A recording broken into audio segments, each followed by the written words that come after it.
innaka antal alimul hakim wa tub 'alaina innaka antat tawwabur rahim wa taqabbal minna innaka antas samiul alim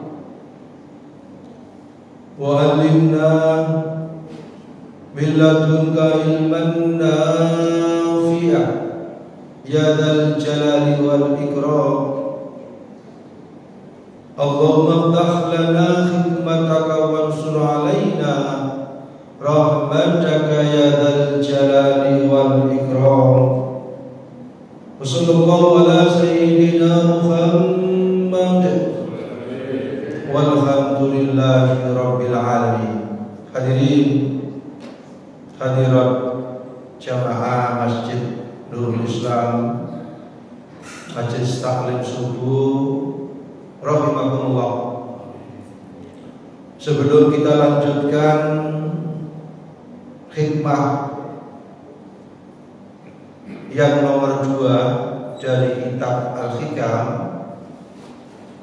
terlebih dahulu marilah kita memanjatkan rasa syukur kehadirat Allah Subhanahu wa taala yang mana kita pada pagi ini, pada detik ini masih dikaruniai Allah kesehatan zahir lan batin sehingga kita bisa hadir di sini majelis dalam rangka mengikuti sholat berjamaah sekaligus mengikuti kajian ini. Mudah-mudahan kita mendapatkan ilmu yang bermanfaat. Amin Allahumma amin.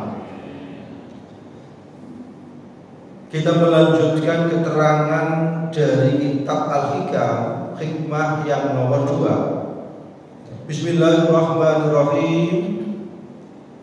Iradatukat tajrid ma'a iqamatillah iyyaka fil asbab minasyahwatil khafiyah. Iradatukat tajrid utawi karpiro, iradatukat utawi karpiro at-tajrid ing makom tajrid ma'a iqamatillah ing dalem sertane oleh manggonake Allah iya ka ing sira fil asbab ing dalem pira-pira sabab minasyahwatil khafiyah saking kesenangan nafsu al-khafiyah kang sama. Iradatukat tajrid, keinginan kamu untuk tajrid. Ma'a iqamatillah, sedangkan Allah menempatkan kamu di makom asbab.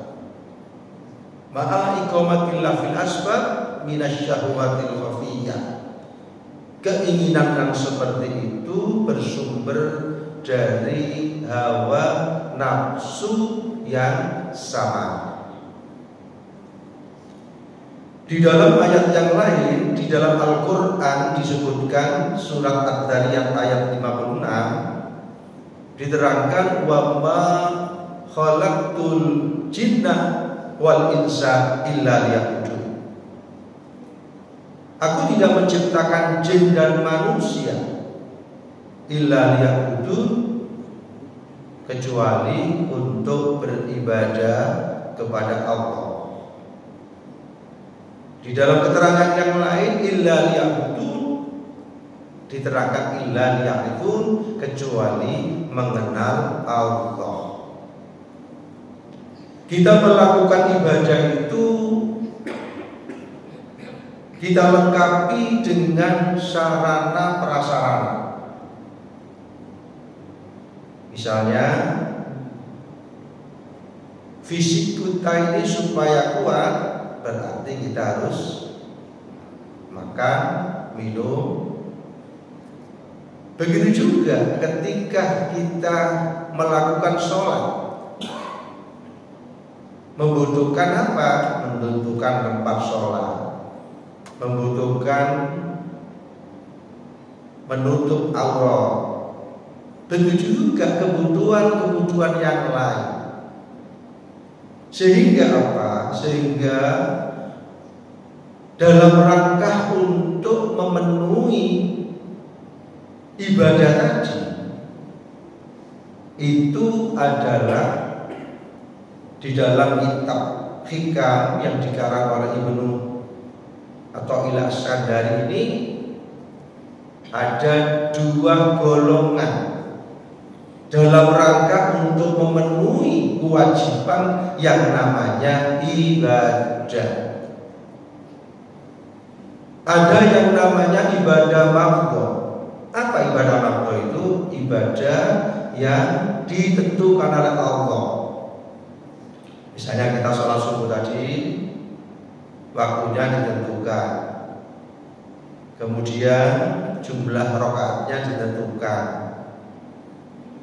Nah, yang sudah ditentukan oleh Allah seperti ini disebut dengan ibadah mafdhah. Kita tidak boleh merubahnya. Misalnya sholat subuh tadi ketentuannya 2 rakaat, kemudian kita menambah 1 rakaat menjadi 3 rakaat. Ini adalah tidak sah dan tidak boleh. Itu yang namanya ibadah mafdhah. Ada juga ibadah ghairu mafdhah. Teknis dan pelaksanaannya diserahkan kita sebagai hamba Allah. Misalnya yang tidak ditentukan oleh Allah, kita bersedekah. Tidak ditentukan berapa jumlahnya dan sebagainya. Misalnya kita membaca sholawat, misalnya kita bekerja, misalnya kita menolong, dan lain sebagainya. Itu adalah yang namanya ibadah ghairu mafdhah. Sehingga tujuan Allah menciptakan jin dan manusia tidak ada lain hanya untuk beribadah. Kita tidur ibadah, kita makan ibadah, kita minum ibadah, kita bekerja ibadah, kita melakukan aktivitas apapun, aktivitas zahir, aktivitas batin, tidak terlepas dari nilai ibadah.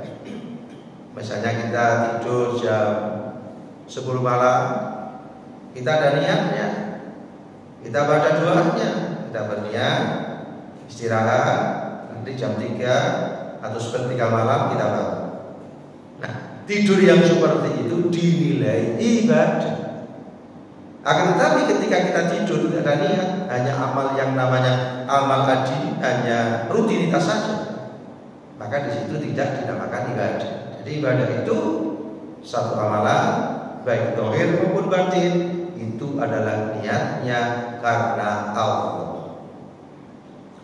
Ibadah tadi dalam rangka untuk menjalankan kita sebagai hamba Allah untuk melakukan ibadah ada 2 golongan. Golongan yang pertama yang disebut dengan tajrid, golongan yang nomor 2 yang disebut dengan asbab. Apa tajrid itu? Aimailu nafsika ayyuhal murid as-shadiq. Aimailu tegese condonge nafsu ira. Ayyuhal murid, hai wong kang ngarepake usul as-shadiq kang temenan ila tajrid marang nyepekake anil asbab saking pira-pira sabab. Allah hiriyah ikang basa pertelo ayu jika tegese metunira ana saking asbabid dhahiriyah wa adami mu'anatiya lan ora anane nandangi asbabid dhahiriyah. Jadi tajrid itu hanya melulu ibadah. Terus kebutuhan yang lain Allah yang mencukupi, itu namanya tajrid. Tetapi kalau asbab itu adalah melakukan ikhtiar. Kenapa? Karena kita menjalankan sholat tadi tidak terlepas dari sarana dan prasarana.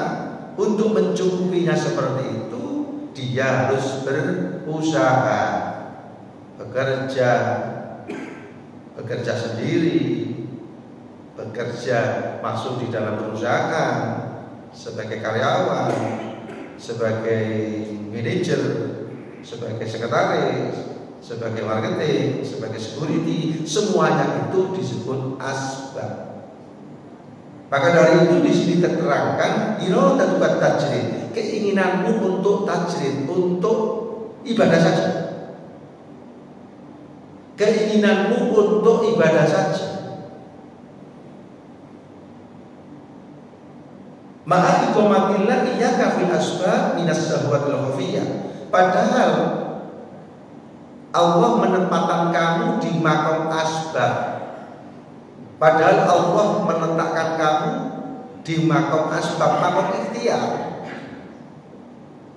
Maka keinginan yang seperti itu bersumber dari hawa nafsu yang tersembunyi, hawa nafsu yang sama. Maka dari itu apa asbab itu? Alamatu dzalik ayyuhiyalaka intajta salama fi dinika inda mu'anatiyah. Apa tanda-tanda, alamat atau indikator orang yang disebut makom asbab? Tanda-tandanya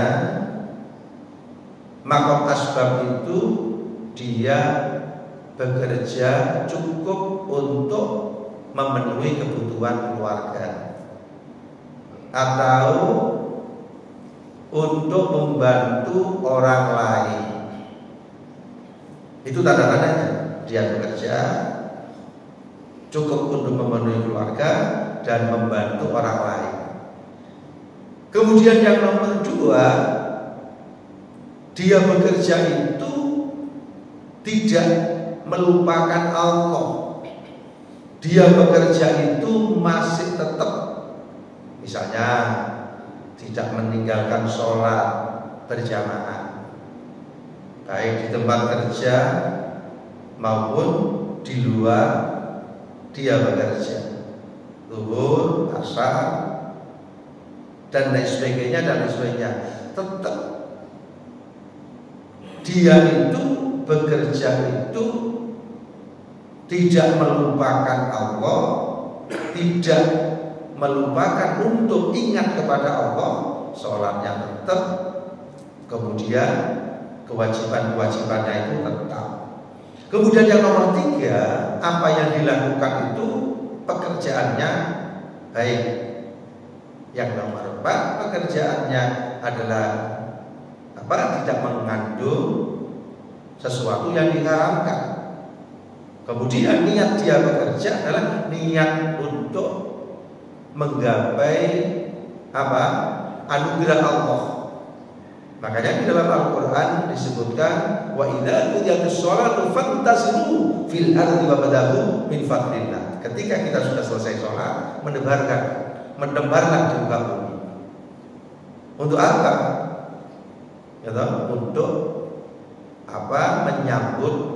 Untuk menyambut anugerah Allah. Itu adalah yang diterangkan di dalam Al-Quran itu. Jadi tanda-tandanya seperti itu. Kalau sudah ada tandanya di makom asbab, maka dia harus mudawamah, harus dilakukan dengan ridho. Oh, saya ini ditempatkan Allah di makom asbab. Oh, saya ini ditempatkan Allah di makom tajrid. Ingat, tajrid hanya untuk melulu ibadah. Nanti ada tanda-tandanya. Kalau sudah kita ini didudukkan di makom asbab, tetapi keinginan kita ingin meninggalkan pekerjaan hanya untuk beribadah kepada Allah, itu adalah keinginan seperti itu adalah keinginan yang bersumber dari hawa nafsu yang tersembunyi. Itu adalah tanda-tandanya wa alamatu dzalik ayyuka wa anta tassalama fi dinika. Jadi agamanya juga dilakukan Begitu juga sholatnya tadi. Meskipun dia sibuk bekerja, ketika sholat, sholat. Meskipun dia sibuk bekerja, ketika waktunya zuhur, asar, berhenti dan menjalankan sholat kewajiban tadi. Itu berarti kalau sudah didudukkan Allah di makom itu, maka harus diterima ridho dan dilakukan terus-menerus secara mudawamah. Jadi yang mendudukkan makom-makom itu Allah. Makom tajrid juga yang mendudukkan Allah, makom asbab juga yang meletakkan itu Allah. Semuanya itu dari makom tajrid maupun asbab, ketika sungguh-sungguh dilakukan, ketika mudawamah dilakukan, maka bisa untuk mendapatkan ridho Allah. Bisa mendapatkan apa? Mendapatkan keberkahan yang dari pekerjaan itu. Kemudian kita lanjutkan, yaitu minasyahwatil khafiyah. Ketika kita punya tujuan keinginan, padahal Allah keinginan kita itu menjadi ibadah saja. Zuhur, asar, maghrib, isya, subuh ibadah, tidak bikin pekerjaan. Keinginan yang seperti itu adalah keinginan yang bersumber dari hawa nafsu yang tersembunyi. Apa itu? Yaitu minasyahwatil khafiyah, ay syahwatkan nafsi allati tatau ilayya. Wa kanat syahwatan, wa kanat lan ono, wa kanat syahwatan li atami hukufiya ala mutasayyidika wa muwafaqa murad nafsika fakhi fi yatali an-nadhar anna murad tajrid in kita ila Allah ta'ala wa taqarrub ilaihi wa batinu anna murad asyuhuri fil wilayah litaksidikan nafsu bil i'tiqad wa taqarrub ilaika wa taqtau amma anta bisa dikatakan qala al-arif. Jadi keinginan yang tersembunyi yang sudah didudukkan oleh Allah di makom Di makom asbab itu harus dilakukan, harus diterima ridho. Apa ridho itu? Menerima. Saya misalnya ditunjukkan oleh Allah, didudukkan oleh makom asbab, diterima. Di makom tajrid diterima. Semuanya itu Allah yang memberikan. Kita sebagai hamba Allah itu hanya menerima ridho dan menjalankan sesuai dengan makom masing-masing. Kemudian berikutnya yaitu wa iradatul asbab ma'a iqamatillah iyyaka fi tajrid iyyaka fi tajrid sawa wa iradatul asbab utawi kar iroh al asbab ing makom asbab ai tasabbubah tegese karep gawe sebab wal iktisabi lan mergawe ma'a iqamatillah ing dalem sertane oleh menggunakake manggonake Allah iyyaka ing sira fit tajrid ing dalem makom tajrid.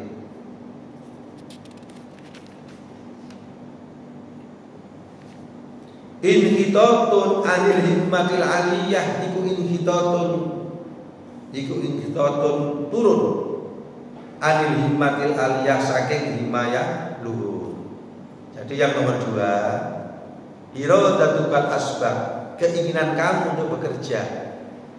Ma'a iqamatillah minas salwat, ma'a iqamatillah iyyaka fi tajrid. Keinginan kamu untuk bekerja, padahal Allah meletakkan kamu di makom tajrid. Allah meletakkan kamu di makom hanya untuk beribadah saja. Inhitatun anil himmatil aliyah. Niat yang seperti itu turun dari tingkat dari tingkat yang tinggi. Inhitatun anil himmatil aliyah. Jadi Allah sudah keinginan kita ini, keinginan kamu untuk bekerja, padahal Allah itu sudah mendudukkan seseorang itu di maqam tajrid. Keinginan yang seperti itu turun dari derajat yang tinggi menuju derajat yang rendah. Apa tanda-tanda dari maqam tajrid itu? Tanda-tandanya dari maqam tajrid itu rezeki sudah dicukupi Allah. Kemudian yang nomor 2, tidak ada, ketika tidak ada rezeki dia tenang.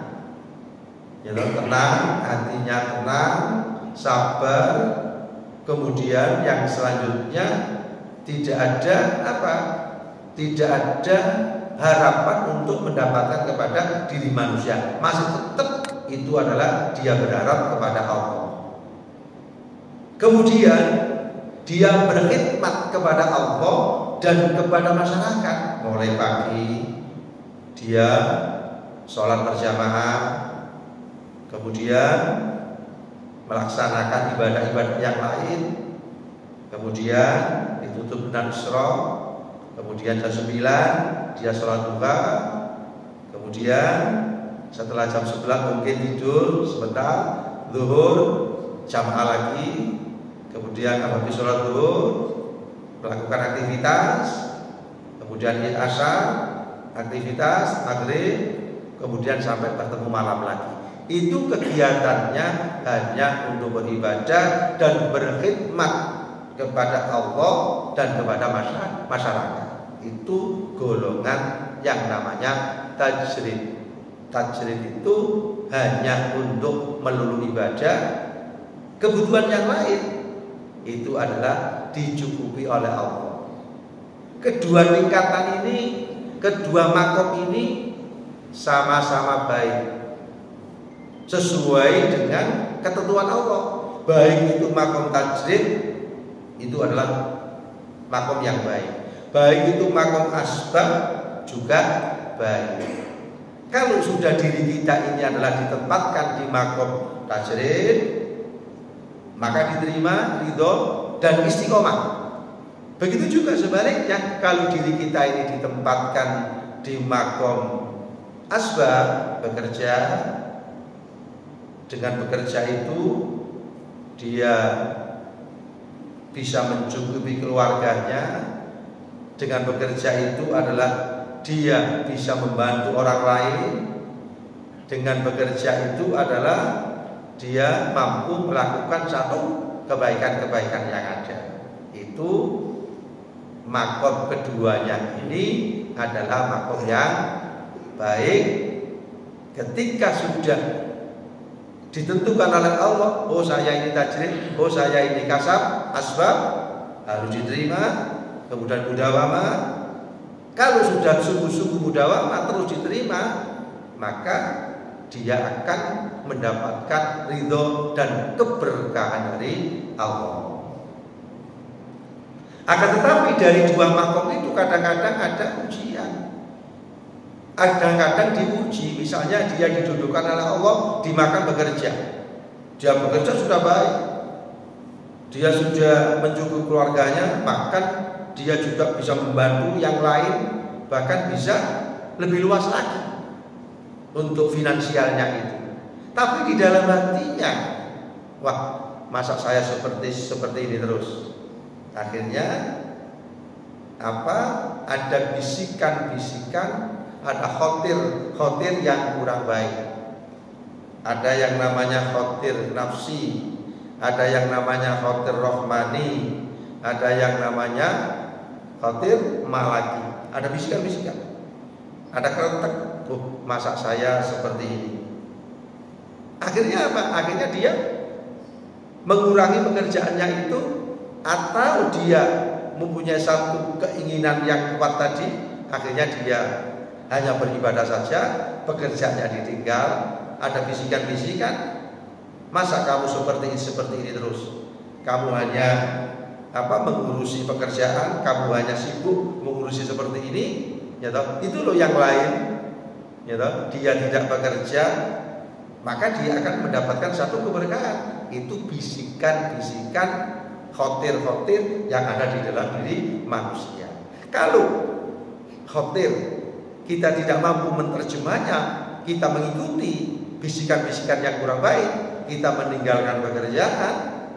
Setelah kita meninggalkan pekerjaan justru tidak sesuai dengan apa yang diharapkan, kebutuhan-kebutuhannya tidak tercukupi, akhirnya dia ada sifat tomat dan sebagainya, maka dia menjadi orang yang gagal dan tidak istiqomah karena sudah didudukkan oleh Allah di maqam asbab. Dia berubah karena bisikan-bisikan hawa nafsu yang ada di dalam dirinya. Begitu juga sebaliknya ketika dia di maqam tajrid, padahal Allah sudah memberikan kedudukan yang baik, jamaahnya baik, ibadahnya baik, rezekinya tidak kekurangan, cukup, rezekinya cukup, tidak ada kekurangan, ya, maka ada bisikan di dalam hatinya itu, ada khotirnya itu. Masa kamu seperti ini hanya beribadah saja? Lihat, itu loh tetanggamu, itu loh temanmu, ya toh, dia bekerja akhirnya mampu untuk berbuat lebih luas lagi. Nah, bisikan-bisikan yang seperti itu akhirnya, ya toh, sudah di makom tajrid, maka kembali di makom bekerja. Dia bekerja, dia berkumpul dengan orang lain yang seharusnya tadi adalah dia terus-menerus koneksi berhubungan dengan Allah. Akhirnya dia bekerja tidak berhasil juga, akhirnya dia gagal di maqam tajrid, begitu juga gagal di maqam asbab. Hadirin jamaah yang dimuliakan oleh Allah, itulah keterangan dari hikmah yang nomor 2 dari kitab Hikam yang dikarang oleh Ibnu Athaillah. Yang keterangan yang pertama dulu adalah min alamatil iman alal amal nusul rojah indah wujudi zalal. Itu hikmah yang pertama. Di antara tanda-tanda orang yang mengandalkan amal, nusul rojah, berkurangnya kita mengharap kepada rahmat Allah ketika terjadi kesalahan. Ketika terjadi satu kesalahan, dosa-dosanya banyak, dosa besar, dosa kecil, akhirnya dia merasa dirinya jauh dari Allah. Kalau sudah merasa dirinya jauh dari Allah, wis saya tidak usah jamaah, wis saya tidak usah sholat, wis saya tidak sawit, wis seperti ini saja. Itu berarti putus asa. Padahal meskipun banyak dosanya, meskipun banyak kekhilafannya, tetapi dia masih tetap berharap kepada Allah. Itulah yang harus seperti itu. Jangan sampai ketika dia melakukan dosa putus asa, akhirnya dia jauh, akhirnya berbuatnya tidak baik. Meskipun dia melakukan meskipun dia melakukan dosa, dengan dosa itu dia tobat, dengan tobat itu kembali kepada Allah, karena rahmat Allah itu Allah sangat dekat bagi orang yang mau benar-benar tobat. Jadi itu hikmah yang pertama, yaitu min alamatil intimak alal amal nuqsul roja indah wujudiz zalal. Di antara tanda-tanda orang yang meninggalkan amal ketika melakukan dosa, kesalahan, harapan untuk mendapat rahmat Allah sudah hilang. Tidak seperti itu. Yang seharusnya gimana? Meskipun kita salah, al-insan makhluk manusia, bisa tetap untuk kembali kepada kebenaran, bisa tetap untuk tobat dan untuk mendekatkan diri kepada Allah. Dia bisa melakukan tobat itu bukan karena amalnya, tetapi karena pertolongan dari Allah. Dia melakukan dosa itu karena kekhilafannya, Allah masih tetap memberikan jalan terbuka dan namanya tobat. Jadi iktimat amal tidak boleh, yang boleh adalah iktimat billah, mengandalkan Allah. Minallah ilallah ma'allah lillah. Itu hikmah yang pertama. Sekarang hikmah yang nomor 2, iradat wa tajrid ma'al iqamatillah. keinginan kamu untuk menjadi tajrid padahal Allah mendudukkan kamu di makom asbab, itu adalah bersumber dari nafsu yang samar. Idradat tajrid ma'a iqamatillah ya kafil asbab minas syahwatil khafiyah wa iradatul asbab, keinginan kamu untuk bekerja ma'a iqamatillah, keinginan kamu untuk bekerja padahal Allah mendudukkan kamu di makom tajrid, itu adalah inhitatun anil himmatil aliyah, itu turun dari derajat tinggi menuju yang rendah. Ini hikmah yang nomor 2 dari kitab Hikam. Maka dari itu monggo tanya jawab, kita musyawarah sharing supaya tidak ngantuk. Monggo ditanyakan, silakan monggo. Dari yang saya terangkan tadi, paham kan? Ada makom tajrid, ada makom asbab. Monggo silakan tanya. Sinten mawon monggo, silakan berkata. Waalaikumsalam warahmatullahi wabarakatuh. Ini ada mic-nya Bu, tenang, ada mic-nya.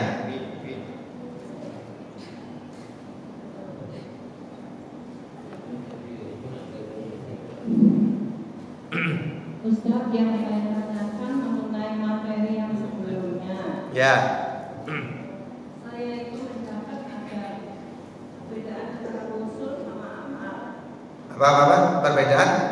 Usul sama amal. Ya, terus? Terus berikutnya itu saya mendapat banyak sekali ada rekod, tapi terus terang nggak paham.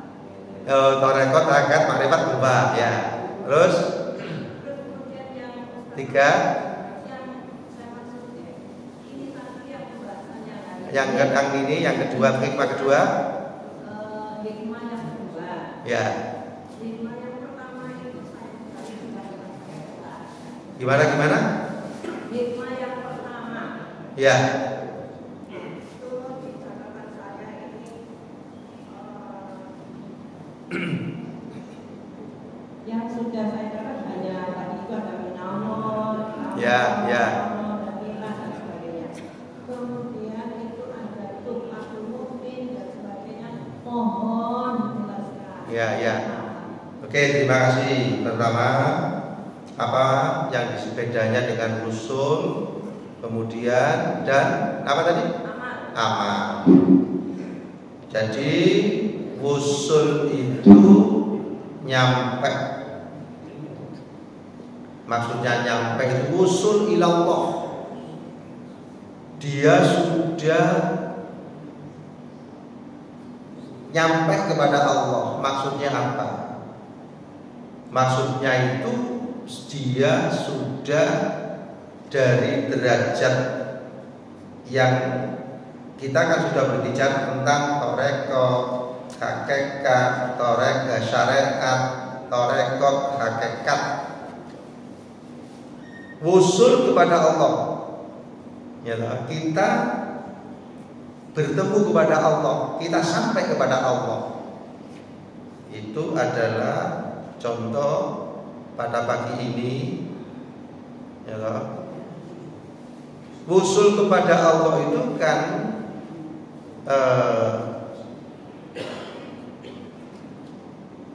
misalnya pagi ini kita mengikuti sholat berjamaah. Kita mengikuti sholat berjamaah, kita datang ke sini. Nah, datang ke sini itu padahal la haula wala quwata illa billah. Tidak ada daya untuk menghindari maksiat, tidak ada kekuatan untuk melakukan ibadah kecuali hanya pertolongan Allah.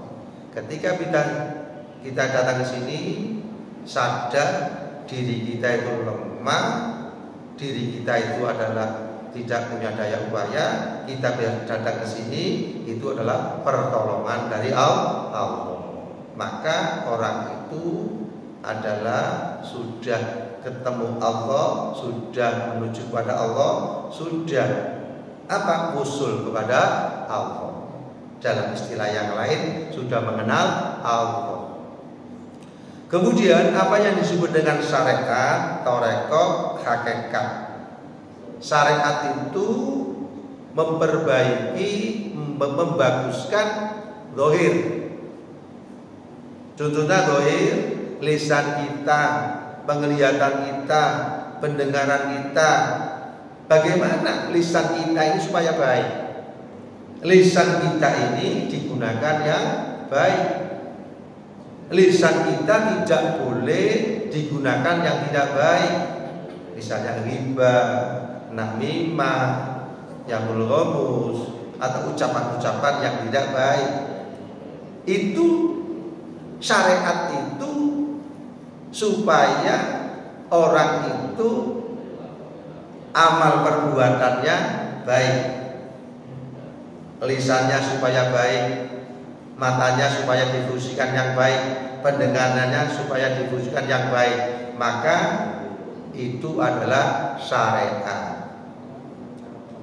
Syariat itu mengetahui aturan-aturan hukum-hukum Islam, mengetahui dan aturan hukum Islam itu, sehingga dia lisannya, penglihatannya, tangannya, kakinya digunakan yang baik.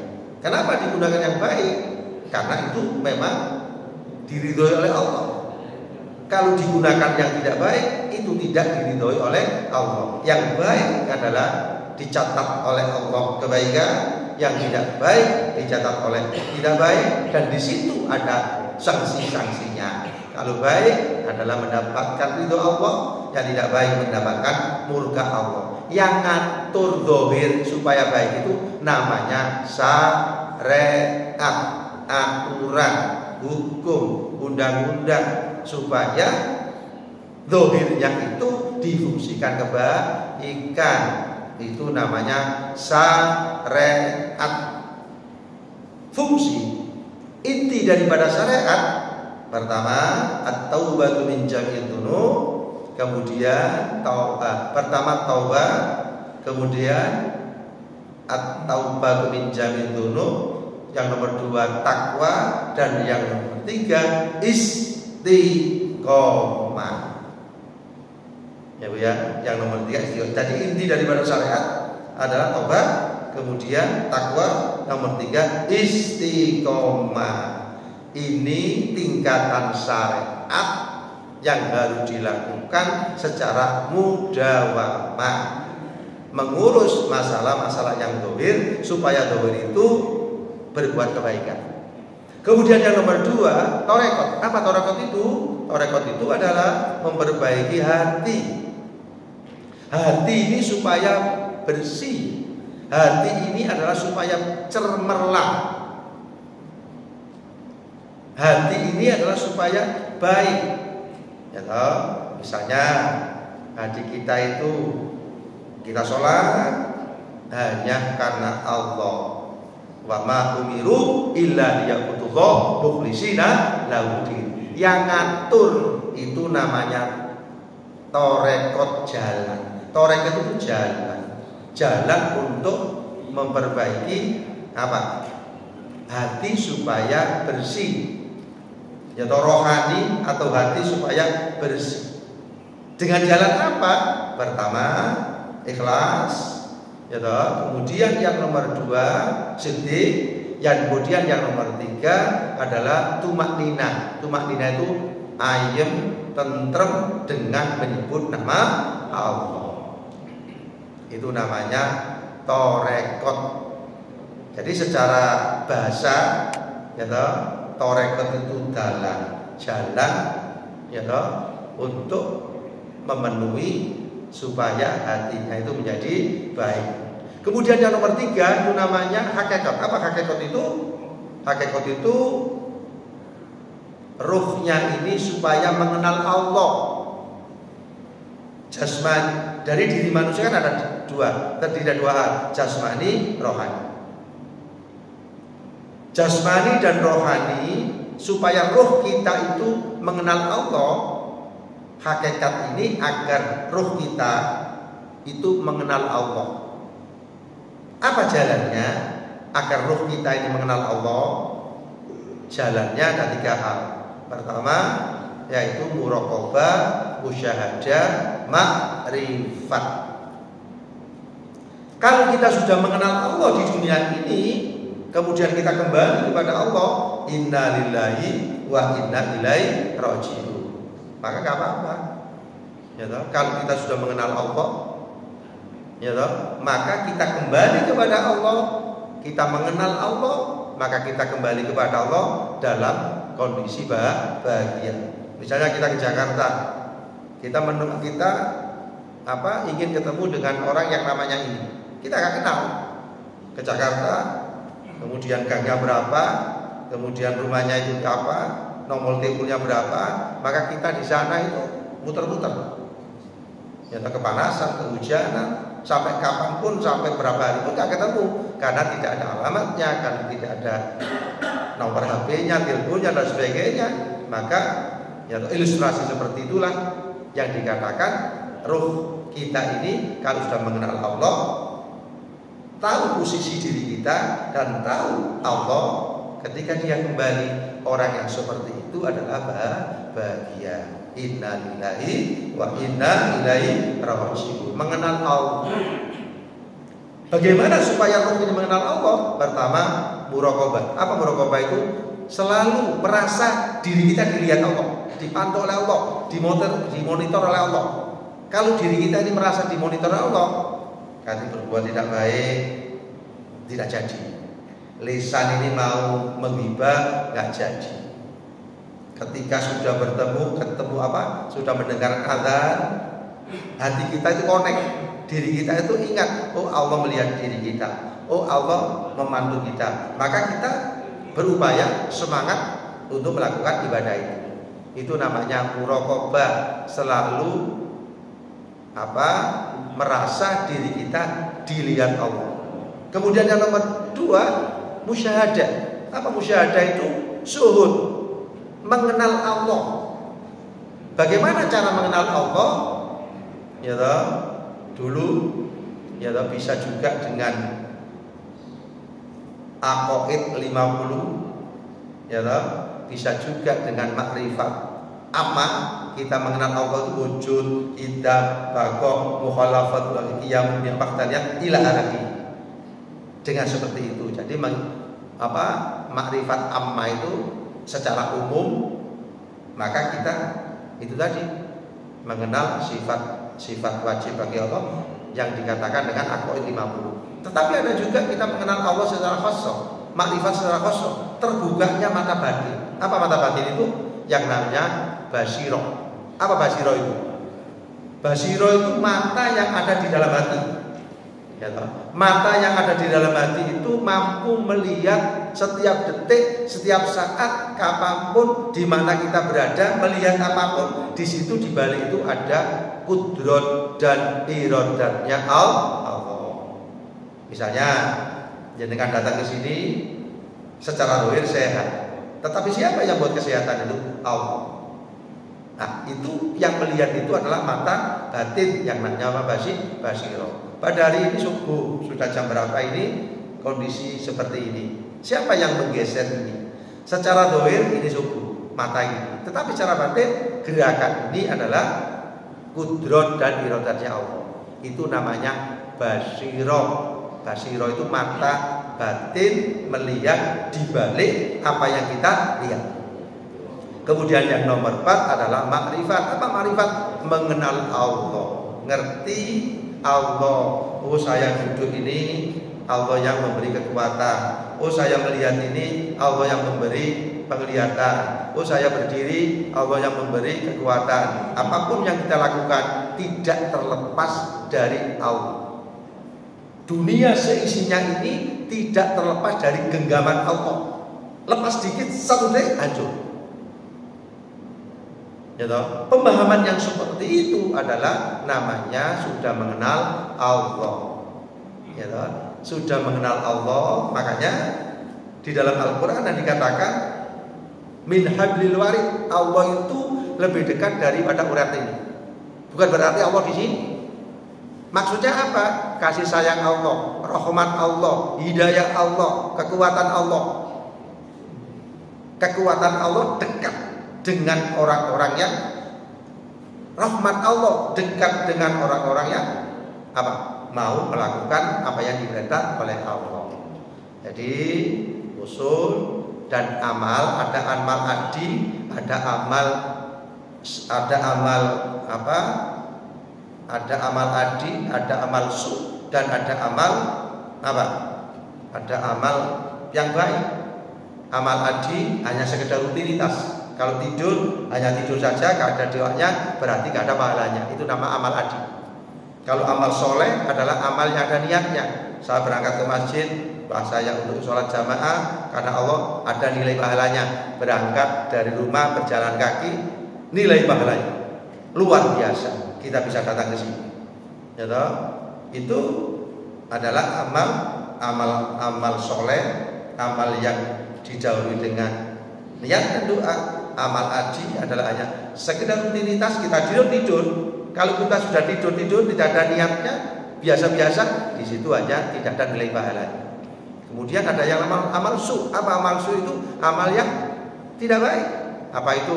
Ngerasani, menghibah, mencaci maki, menggerutu. Itu adalah amal yang su, amal yang tidak baik.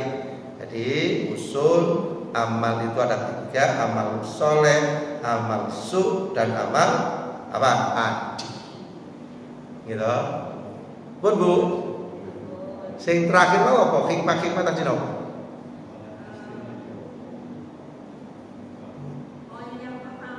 Oh, yang ini, yang hikmah yang pertama. Jadi hikmah yang pertama, min alamatil i'timad alal amal nuqsanur raja inda wujudi zalal. Apa hikmahnya? Pertama, manusia tidak terlepas dari salah. Al-insan makhlul khata' wan nisyan. Ketika dia kesalahan, jangan menjadikan kesalahan itu putus asa diri kita. Jangan ketika membuat dosa, apa dosa kecil, dosa besar, jangan sampai kita itu berputus asa. Allah masih tetap dekat, rahmat Allah masih banyak, sehingga kita taubat, sehingga kita berusaha menjadi yang baik. Kemudian ketika kita sudah melakukan amal baik, jangan amal baik itu dijadikan karcis tiket untuk masuk surga. Kenapa? Karena amal ini kan dari Allah. Surga itu adalah rahmat Allah, tidak cukup. Misalnya kita usia 50 tahun beribadah, tidak cukup. Surga itu kan khalidina fiha abada. Tapi ya surga itu pun tidak terlepas dengan amal. Wa ma khalaqul jinna wal insa illa liya'budun. Maksudnya kita beramal itu jangan diakui itu adalah dari diri kita. Amal yang kita lakukan itu hidayah makna dari Allah. Itu hikmah yang pertama. Kemudian hikmah yang nomor 2 yaitu kalau kita sudah ditunjukkan Allah ada makom tajrid, makom asbab, diterima. Siapa yang membagi makom itu? Allah. Kalau sudah kita terima, kita ridho, jalankan makom asbab itu dengan optimal sehingga dia akan mendapatkan keberkahan. Kalau sudah Allah meletakkan di makom tajrid, jalankan makom tajrid itu dengan ridho dan optimal, maka Allah akan menjadi keberkahan. Sama, tajrid juga dari Allah, kasab juga dari Allah. Kalau betul-betul dia konsen dengan makom itu, Allah akan memberikan satu keberkahan. Jangan sampai kalau sudah ditunjukkan Allah makom kasab, ya toh, pindah ke makom tajrid. Jangan sampai kita sudah dikasih Allah makom tajrid, pindah di makom asbab. Pindahnya itu bukan diri kita yang memindah, tapi Allah sendiri yang akan mau memindahkan. Namun begitu.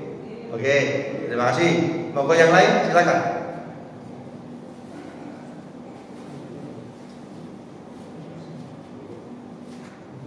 Pak, Bu siapa itu? Pak niki sinten? Prayogi. Ada pertanyaan? Monggo. Monggo. Nggih, monggo silakan.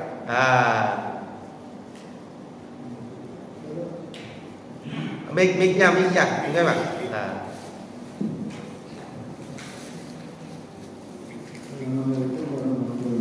Waalaikumsalam warahmatullahi wabarakatuh.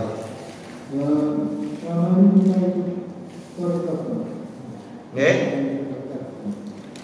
Nggih.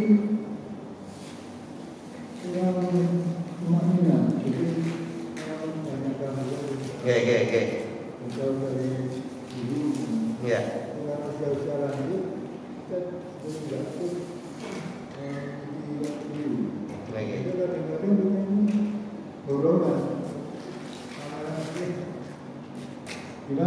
Ya apa intinya apa?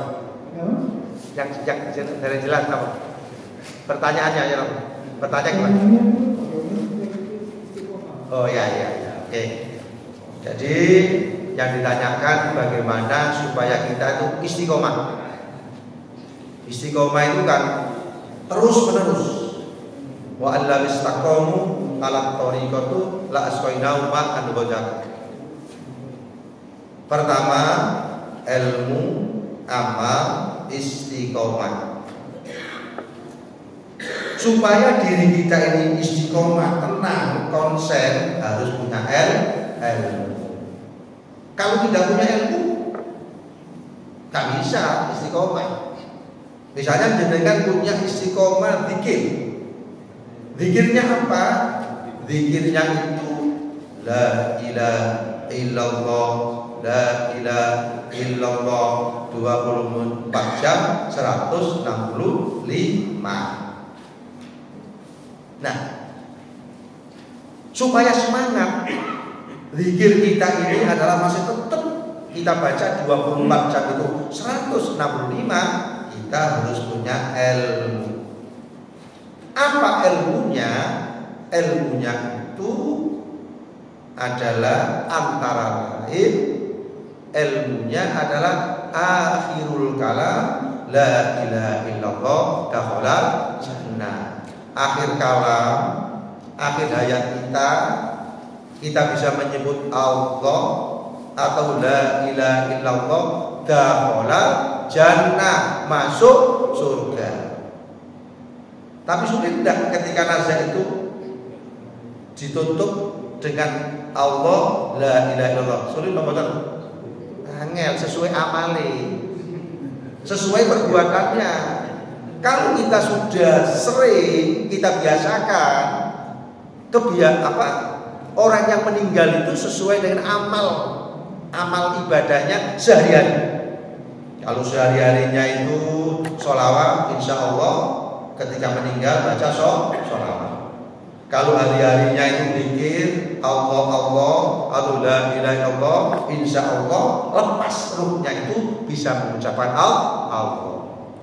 Jadi ilmunya antara lain bahwa betapa pentingnya mengucapkan Allah ketika meninggal itu langsung dakhalal jannah. Ilmu seperti itu maka dia semangat terus menerus zikir. Yang zikirnya itu adalah la ilaha illallah atau Allah. Itu antara lain harus ada ilmunya.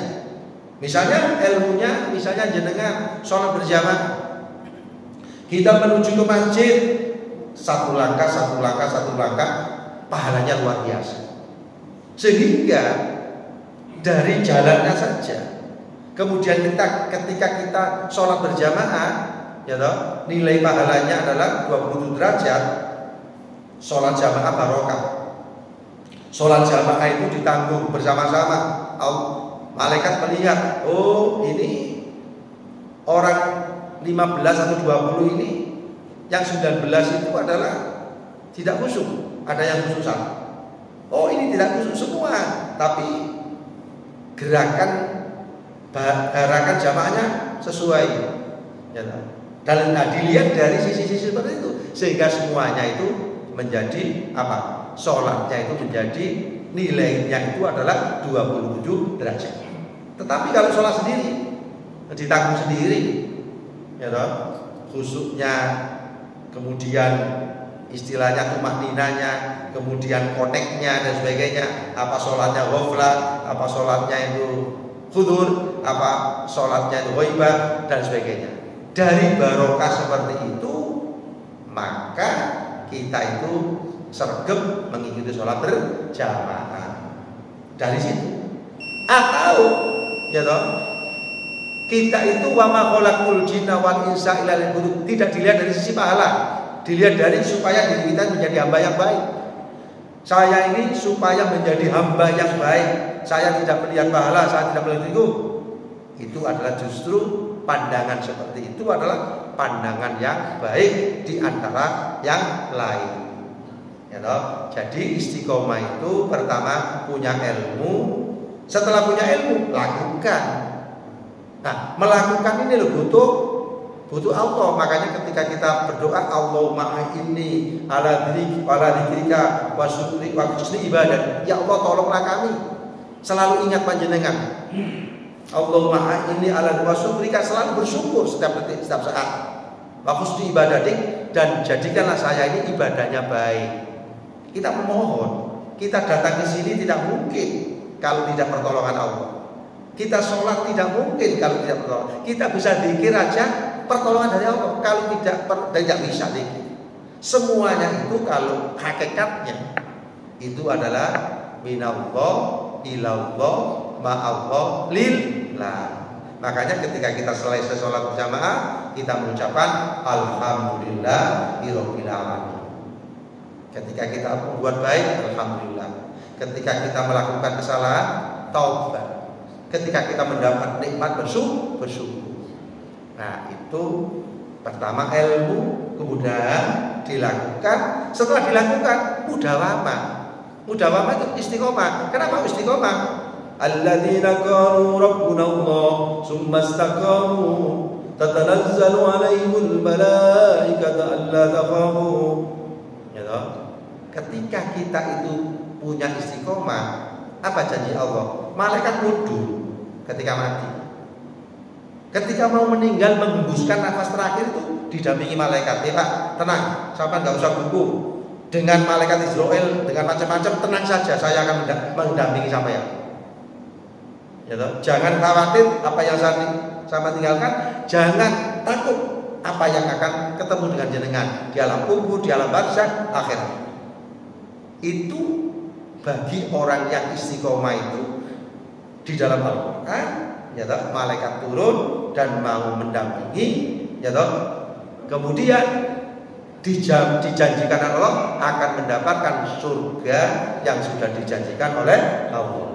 Innal ladzina qalu rabbuna Allah tsumma istaqamu tatanazzalu 'alaihimul malaikatu alla takhafu wa la tahzanu bil jannati allati kuntum tu'adun. Jadi supaya istiqomah, punya ilmu, kemudian dilakukan, kemudian mudawamah. Supaya semuanya itu terjadi, kita berdoa kepada Allah. Allahumma inni ala dzikrika wa syukrika wa husni ibadatik. Ya Allah, tolonglah aku ya Allah. Apa? Selalu ingat dengan panjenengan, selalu bersyukur dengan panjenengan, dan selalu ibadah saya ini baik. Kita mohon pertolongan kepada Allah setiap sholat, kita berdoa seperti itu. Kita ini la haula wala quwata illa billahil aliyil azim. Sambung nggih.